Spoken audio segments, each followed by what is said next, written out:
Nah, sekarang kita mau lanjut ke hukum pergeseran Wien. Kenapa kita lanjut ke hukum pergeseran Wien?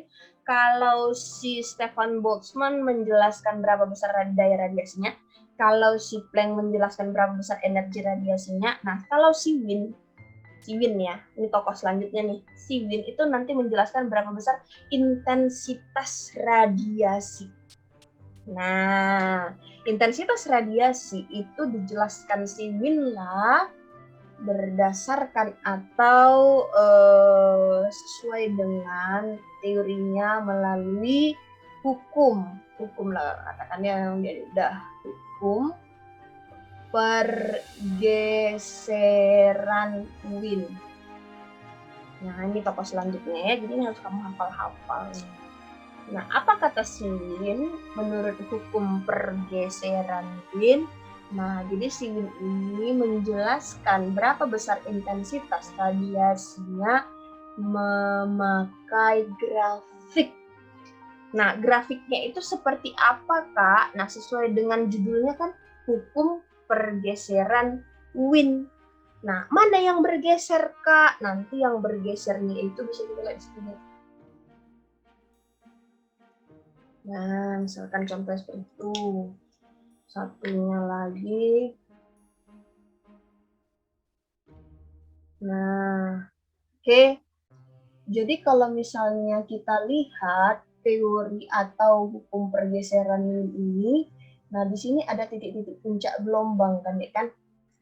Nah, dia membagi grafik ini menjadi dua, ya. Ini disebutnya sebagai intensitasnya, grafik intensitasnya di atas atau di sumbunya. Sedangkan kalau di sini dia buat apa sih namanya, lambdanya. Oke, nah artinya apa? Kalau mau kita tinjau pada saat puncak gelombang, nah kita tarik ya pada saat puncak gelombang yang mau kita tinjau jadi ya.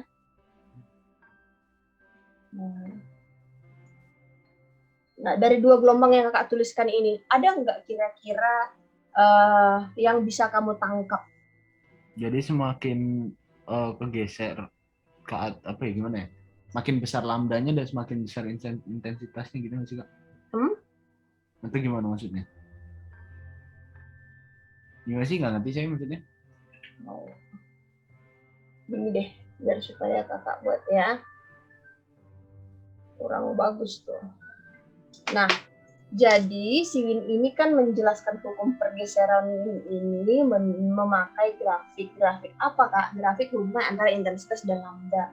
Nah, kalau dibuat dia sudah kelihatan langsung puncaknya ya.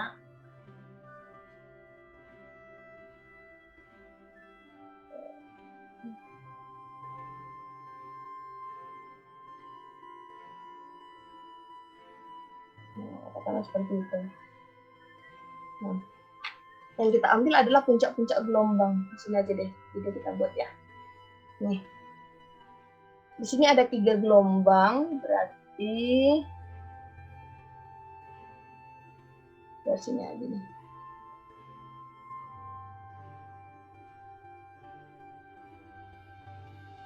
Nah, apa yang dapat kamu simpulkan dari ketiga gelombang ini?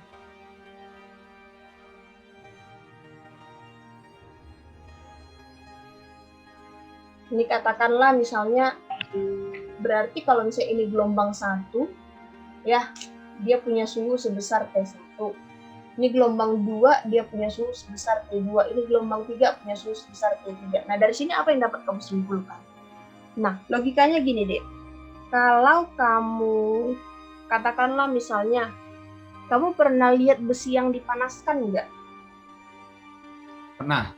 Kalau besi itu kita panaskan, pasti sinar yang dihasilkannya itu makin terang atau makin gelap? Terang lah. Atau bakar arang. Kalau kamu bakar arang, semakin kamu kipas, cahayanya makin keluar atau makin redup?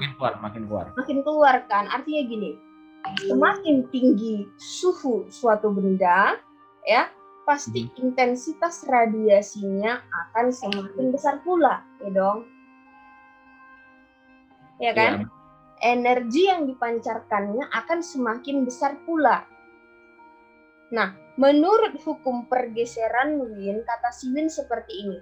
Semakin tinggi suhu suatu benda, maka cahaya akan bergeser ke arah lambda yang lebih kecil.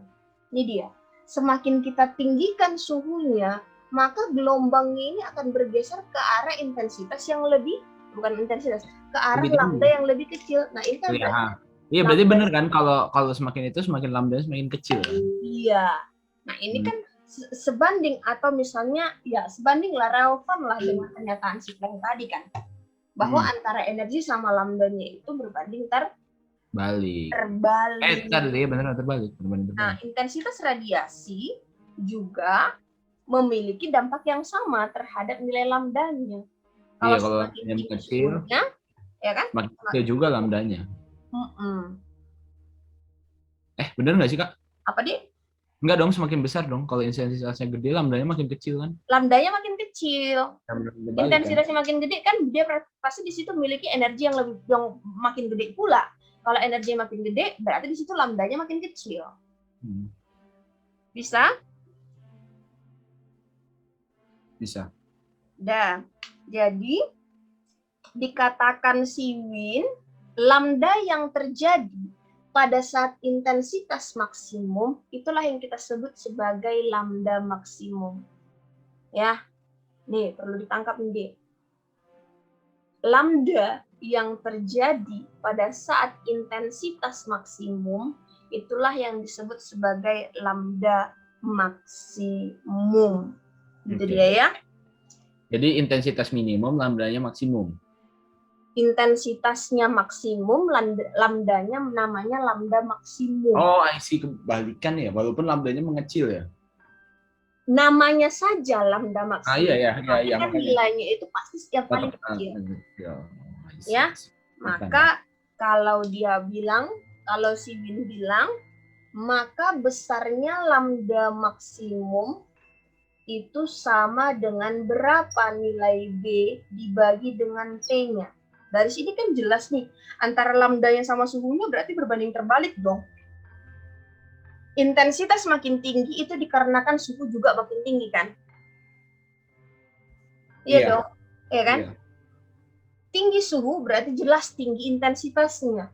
Maka ketika tinggi suhunya berarti disitulah lambdanya yang paling kecil. Ya, jadi dari perbandingan ketiga gelombang ini, siapa yang punya suhu paling besar? Si T1. Siapa yang punya lambda paling besar? Si T3. Iya, ngerti, Kak. Makanya berbanding terbalik. Lambda yang terjadi pada saat intensitas maksimum, itulah yang kita sebut sebagai lambda maksimum. Berarti ini kita katakan sebagai lambda max 1, lambda max 2, lambda max 3. Di mana untuk mencari lambda max itu sama dengan B-nya dibagi dengan T. Nah, apalagi B itu, Kak? Kalau lambda udah jelas ya, lambda itu adalah panjang gelombang. Nah, B-nya apa? B ini kita sebutlah sebagai konstanta. Konstanta siapa? Ya, konstanta sesuai dengan nama penemunya. Konstanta Wien namanya. Nah, kalau kita berbicara mengenai konstanta Wien, berapa nilai konstanta Wien itu sendiri? Tahu nggak? Hafal nggak? Konstanta Wien nggak. Emang belum pernah nggak sih kayak kamu sampai Wien? Udah. Belum. Udah. Lupa berarti, Kak. Itu kayak udah. Iya. Lupa, Kak. Berapa, Kak? Nah, nilai dari konstanta Wien, namanya konstanta kan pasti sudah ada nilai tetapannya ya. 2,89 kali 10 pangkat minus 3 meter Kelvin. Ini bukan mili Kelvin ya, meter Kelvin. Meter, lambda itu kan satuannya meter ya. Kalau suhu itu Kelvin, meter Kelvin. Atau sering juga orang membulatkannya ini setara dengan 2,9 kali 10 pangkat minus 3. Itu dia. Tergantung nanti terserah. Kak, kenapa sih nggak dibulatkan jadi 3 aja? Ya bebas-bebas aja. Sebenarnya sih membulatkan.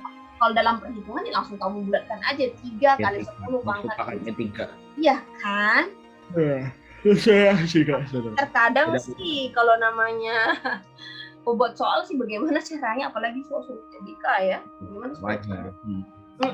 Apalagi Itu butuh aja. waktu.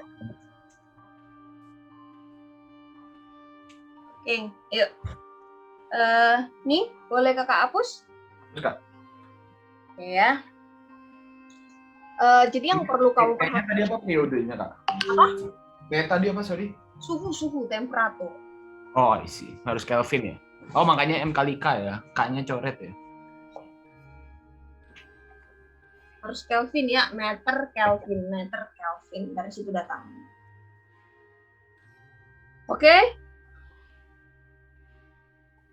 Oke. Bisa? Bisa. Saya